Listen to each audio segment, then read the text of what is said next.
राष्ट्रीय उलमा काउंसिल भी हमेशा इस बात की हो रही है कि जो सामान्य विचारधारा के दल है वो साथ में उन्हें लड़ना चाहिए। हमारी गठबंधन के सिलसिले में हमारी कोशिशें भी जारी हैं, बातचीत भी जारी है और उम्मीद करते हैं कि कुछ बेहतर नतीजे निकलेंगे क्योंकि वक्त की ये ज़रूरत है। मुस्लिम क़यादत के नाम से एक बड़ा नाम जाना जाता है असदुद्दीन ओवैसी। वो इस वक्त उत्तर प्रदेश में गठबंधन की शुरुआत किए हैं, जिसमें ओम प्रकाश राजभर को उन्होंने मुख्य रूप से मुख्यमंत्री का दावेदार भी घोषित कर दिया है। तो क्या आप उसको के गठबंधन के साथ जाने की कोशिश करेंगे? देखिए, हमने पहले ही कहा कि जो भी सामान्य विचारधारा के दल हैं, जो लोग ऐसे हैं जो भाजपा को रोक सकते हैं, साफ तौर पर हम उन तमाम दलों के साथ गठबंधन के लिए तैयार हैं।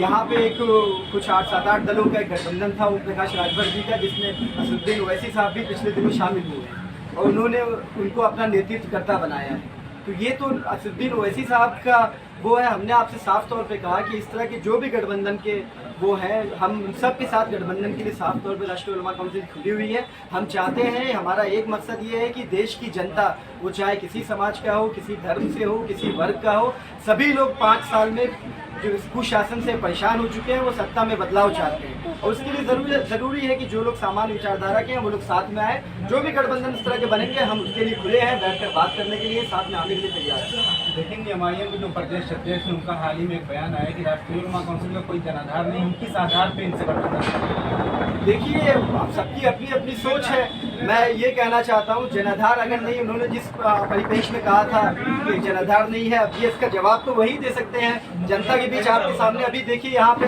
तकरीबन कई दर्जन लोगों ने पार्टी ज्वाइन किया। तो जिस पार्टी का जनाधार ही नहीं, वहाँ पे इतना और तमाम धर्म के लोग शामिल हैं। लगातार इधर आप देख रहे हैं दौरे चल रहे हैं। सबसे बड़ी बात, अगर मैं पिछले 4-5 सालों की ही बात करूं, अगर हमारा जनाधार खत्म हुआ तो राष्ट्रीय उलमा काउंसिल बनने के बाद मुलायम सिंह यादव जी आजमगढ़ में चले आते हैं चुनाव लड़ने के लिए। उससे पहले कभी मुलायम सिंह यादव जी के परिवार चुनाव नहीं लड़ा आजमगढ़ से। उसके बाद अखिलेश यादव जी चुनाव लड़ने के लिए चले आते हैं। अगर जनाधार खत्म हो गया तो अखिलेश यादव जी 2019 में आजमगढ़ से, जहां हमारा जो बुनियाद रखी गई, जो हमारा गृह जिला है, वहां पर चुनाव लड़ने चले आते हैं। उन्हें जनाधार खत्म हो गया तो 2017 में मालती साहब के साथ हमारा स्ट्रेटेजिक अलायंस हो रहा है। जबकि आप लगातार देख रहे हैं कुछ लोगों से, जिस दल का आप बात कर रहे हैं वहाँ जय भीम का नारा वो देते आ रहे हैं, वो लगातार ओपन है बसपा से गठबंधन करने के लिए, लगातार खुलेआम कोशिशें कर रहे हैं, पर गठबंधन हमारा बसपा से हो रहा है। जनाधार हमारा खत्म हो गया है, उसके बावजूद आप देखिए कि असदुद्दीन ओवैसी साहब संजयपुर गाँव को गोद लेते हैं 2014 के बाद। तो ये तमाम चीजें, अगर जनाधार खत्म हो गया हो तो सारे लोगों का केंद्र आजमगढ़ ही क्यों बना हुआ है, जौनपुर क्यों बना हुआ है। असदुद्दीन ओवैसी साहब अपना पहला दौरा उत्तर प्रदेश का जौनपुर ही क्यों कर रहे हैं। तो ये तो उनके प्रदेश अध्यक्ष को जानना चाहिए।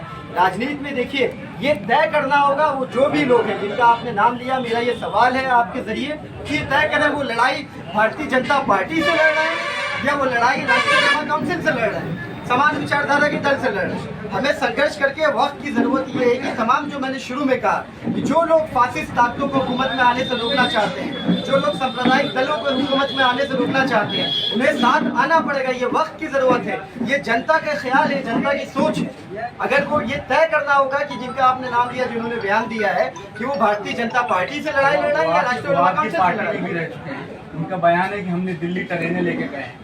देखिए, मैं तो ये कह ही नहीं सकता, मैं भी नहीं कह सकता कि हम ट्रेन लेके गए। ट्रेन तो आजमगढ़ और जौनपुर राष्ट्रीय उलमा काउंसिल की बुनियाद है। आजमगढ़ और जौनपुर का एक एक व्यक्ति, वो चाहे नौजवान हो, वो चाहे बुजुर्ग हो, चाहे पर्दे के पीछे जो हमारी माएँ बहनें हैं, उनकी दुआएं शामिल थी, उनकी कुर्बानियां शामिल है। ये ट्रेन कोई एक शख्स या कोई एक 2-4-10 लोग लेके नहीं गए थे। ये आजमगढ़ और आवाम का आप भी मुस्लिम क़यादत की बात कर रहे हैं, मुस्लिम कौम की, और वो भी कर रहे हैं, लेकिन सोशल मीडिया पर आप दोनों में इतना ज्यादा विवाद क्यों, दोनों पार्टी के कार्यकर्ताओं और लीडरों में? देखिए, कहाँ है कि लीडर, मैं सामने बैठा हूँ, मैं पार्टी का प्रवक्ता हूँ, ऑफिशियल प्रवक्ता हूँ। आप मैं कहाँ किसी की बुराई कर रहा हूँ। कार्यकर्ताओं और एमआईएम के कार्यकर्ताओं को देखा जा रहा है कि लगातार सोशल मीडिया पे एक दूसरे के खिलाफ, जबकि मुस्लिम क़यादत को ही लेकर, मुस्लिम कौम को ही लेकर देखिए, सवाल तो ये बनता है ना, मैंने आपसे सवाल किया कि हमें ये तय करना होगा कि उत्तर प्रदेश में जो चुनाव आगामी है 2022 का, ये जो सामने जिला पंचायत का चुनाव है, हमें आपस में लड़ना है या हमें भाजपा को रोकना है। हमने तो बता दिया, हम यहीं पे, हम 10 साल से संघर्ष में कर रहे हैं, जनता के बीच थे, जनता के बीच हैं और जनता के बीच रहेंगे। आजमगढ़ जौनपुर की आवाम ने इस तहरीक को पैदा किया है। हम जो लड़ाई, ये तहरीक जिस मुद्दों को लेकर हुई थी, आजमगढ़ की आवाम के मुद्दों को लेकर हुई थी, जौनपुर के आवाम के मुद्दों को लेकर हुई थी, तो हम थे, हम संघर्ष कर रहे हैं, हम संघर्ष करते रहेंगे। ये नहीं कि हम कल को आज यहाँ से चले जाएंगे कहीं और या कहीं और बाहर से हम आए। हमें यही रहना है, जनता के बीच रहना है, हम लगातार वो संघर्ष जारी रहेगा। बाकी ये चीज़ें सोशल मीडिया पे देखिए, सोशल मीडिया पे बहुत कुछ होता है, उस पर कुछ टिप्पणी नहीं करना। आवाम के बीच ये भी बातें चल रही है कि आप लोगों की हो सकता है 2022 में सपा से गठबंधन के लिए बातें चल रही है, क्या सच्चाई है? मैंने आपसे शुरू में कहा कि हमारी कोशिश ये है कि जो भी सामान्य विचारधारा के दल हैं, जो भी दल अपने आप को सेक्युलर कहते हैं और वो भाजपा को सत्ता में आने से रोकने की कोशिश कर रहे हैं, हम तमाम उन दलों के साथ गठबंधन करने के लिए हमारी कोशिशें भी जारी है, हमारी सोच भी, हमारी फिक्र भी है। और इस तरह की चीजें उसमें जो भी दल है, हमने इसीलिए सिर्फ भाजपा को रोकने के लिए 2017 में हमने बहुजन समाज पार्टी से जो स्ट्रेटेजिक अलायंस किया था, वो वक्त के हालात की जरूरत थी। दलित लीडरशिप खत्म होती हुई नजर आ रही थी। हमने उस दलित लीडरशिप को बचाने के लिए, बाबा अम्बेडकर के लिए जो मुस्लिम लीग ने जो कुर्बानी दी थी आज़ादी के वक्त, उसी कुर्बानी को हमने दोहराते हुए 2017 में भी वो फैसला लिया था हमारी क़यादत ने। आज भी वक्त की ज़रूरत पड़ेगी तो हम लोग मजबूती से जो भी सामान्य विचारधारा के दल हैं, उसमें तमाम लोग शामिल है, चाहे वो मुस्लिम नेतृत्व के दल हो या चाहे कोई और भी दल हो, सो कॉल्ड सेक्युलर, हम तमाम लोगों के साथ गठबंधन करने के लिए। आप लोग मुस्लिम क़यादत की बात कर रहे हैं, तो क्या चैनल के संदेश से मुस्लिम लीडरान जो है, जो अलग अलग पार्टियों के अध्यक्ष हैं, उनके लिए कोई संदेश? देखिए, एक ही संदेश कि अगर आप कौम को मुत्तहिद करने की बात करते हैं, अगर आप कौम में इत्तेहाद की बात करते हैं, तो सबसे पहले जरूरत इस बात की है कि जो क़यादत है, जो कायदीन है, जो रहनुमा बन रहे हैं कौम के, वो लोग मुत्तहिद हो, एक प्लेटफॉर्म पे आओ। वक्त की ये अहम ज़रूरत है कि तमाम मुस्लिम क़यादतें, सो कॉल्ड मुस्लिम क़यादतें, हालांकि मैं तो साफ तौर पे कहता हूँ कि राष्ट्रीय उलमा काउंसिल ने पहले भी ये नारा दिया था, एकता का राज चलेगा, मुस्लिम हिंदू साथ चलेगा। हम तमाम धर्म जाति के लोगों को साथ लेकर चल रहे हैं, पर अगर आप कौम को मुत्तहिद करने की बात करते हैं तो सबसे पहले क़यादतों को भी मुत्तहिद होना। उत्तर प्रदेश में अभी योगी सरकार की तरफ से बजट पेश किया गया है, इस पर देखिए, बजट पेश हो गया, 2-3 रोज हो गया बजट पेश हुआ। आप देखिए जनता में क्या,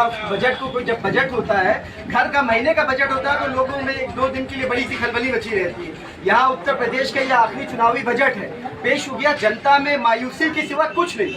आप जिस तरफ देखिए, चाहे वो मिडिल क्लास तबका जो सबसे बड़ी मेजॉरिटी है, वो महंगाई उसके ऊपर थी, थोड़ी बहुत उम्मीदें लोगों ने, मीडिया ने एक वो पैदा किया था, एक तिलिस्म पैदा किया था कि बजट से लोगों को उम्मीदें हैं। बजट पूरी तौर पे किसी, चाहे वो किसान हो, चाहे वो नौजवान हो, चाहे वो मिडिल क्लास हो, चाहे वो जो भी आम जनता का कोई भी वर्ग हो, कोई इस बजट से अपने आप को मुतमईन नहीं महसूस कर रहा है। ये बहुत ही सुपर फ्लॉप है। उत्तर प्रदेश के मुख्यमंत्री की तरफ से भी हाल में एक बयान आया है, उत्तर प्रदेश में बाहुबलियों का इनकाउंटर हो। जी, देखिए, अब ये तो सत्ता में वो हैं और वो कह रहे हैं बाहुबलियों का इनकाउंटर। उन्होंने तो बहुत शुरुआत में ही कहा था कि ठोक दो वाली पॉलिसी थी उनकी, उस पर सरकार चली आ रही है। तो ये लॉ एंड ऑर्डर की सिचुएशन है। कोई भी सरकार हो, कोई भी शासन हो, संविधान के प्रति चलता है। संविधान ये इस चीज़ की इजाज़त नहीं देता कि आप कह कर किसी का इनकाउंटर करें। कानून इस चीज़ की, फिर कानून, संविधान और कानून का इकबाल कहाँ बाकी रह जाएगा। आज सत्ता में आप हैं, आप किसी का इनकाउंटर करेंगे, कल सत्ता में आप कोई और आएगा, वो अपने विरोधियों का इनकाउंटर करेगा, और इस तरह की चीज़ें, तमाम चीज़ें। तो ये तो बहुत ही हर तरह से असंवैधानिक जबान है। अगर ये किसी ने कोट किया है तो ये बहुत ही असंवैधानिक जबान है। किस सिलसिले में आज आपके यहाँ आना कि आज यहाँ पे राष्ट्रीय उलमा काउंसिल का क्षेत्रीय कार्यालय का उद्घाटन, हमारे जो भावी प्रत्याशी हैं इस सीट से, अब्दुल्ला साहब, उनके जनसंपर्क कार्यालय का उद्घाटन था। आज उसी के उद्घाटन में हम जाएंगे। पंचायत चुनाव को लेकर आप लोगों की क्या तैयारी राष्ट्रीय उलमा काउंसिल? जिला पंचायत चुनाव को लेकर हम लोग पूरी मजबूती से, पूरी तैयारी के साथ इसे 2022 के विधानसभा का सेमीफाइनल मानते हुए राष्ट्रीय उलमा काउंसिल तैयारी कर रही है, और बहुत मजबूती से इंशाल्लाह हम जौनपुर और आजमगढ़ में बहुत मजबूती से चुनाव लड़ेंगे। और जनता का जिस हिसाब से हम लोग लगातार, इधर 2 रोज़ पहले भी मैं आया था जौनपुर में, जिस हिसाब से जनता का यहाँ पर हम लोगों को सहयोग मिल रहा है, उनका प्रेम मिल रहा है, उनका प्यार मिल रहा है, तो मुझे पूरा यकीन है कि इस बार चौंकाने वाले नतीजे सामने आएंगे। तो क्या ये माना जाए कि 2022 विधानसभा में आप किसी पार्टी से गठबंधन भी करेंगे? देखिए, ज़रूरी जो इस वक्त देश और प्रदेश के हालात चल रहे हैं, इस हालात में ये ज़रूरी है कि जो भी